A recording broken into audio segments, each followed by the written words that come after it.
Hello friends, ఎలా ఉన్నారు? ఈరోజు మరో కొత్త రెసిపీతో మీ ముందుకు వచ్చాం. ఇవాల్టి recipe spicy masala rice ready చేసుకోవడానికి కావాల్సిన ఇంగ్రీడియంట్స్: మిరపకాయలు, పల్లీలు, జీలకర్ర, ఆవాలు.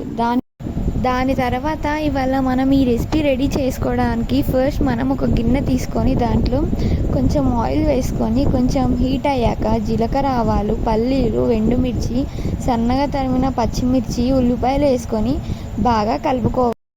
ఇలా ఈ ప్రాసెస్ మొత్తం మనం లో ఫ్లేమ్లో చేసుకుంటే ఇంకా ఎంతో టేస్టీగా ప్రిపేర్ అయ్యిద్ది మనకి మసాలా కర్రీ. తర్వాత మనం మసాలా రైస్ కోసం సిద్ధం చేసుకున్న రైస్ని విప్పుకొని పొడి పొడిగా చేసుకోవాలి. దాని తర్వాత మళ్ళీ కొంచెం కారం మరియు ఉప్పు, ఇంకా టేస్ట్ కోసం గరం మసాలాలు కొంచెం యాడ్ చేసుకొని మనం ఏదైతే స్టవ్ పైన ఆనియన్స్ వేసి రెడీ చేసుకున్నామో అదంతా వేసుకొని బాగా కలుపుకోవాలి. తర్వాత మనం అనుకున్న స్పైసీ మసాలా రైస్ రెడీ. ఇలా ఈ రెసిపీని మనం ఎప్పుడైనా టూర్స్ కానీ బయటికి వెళ్ళినప్పుడు ఈ రెసిపీని ట్రై చేస్తే చాలా బాగుంటుంది.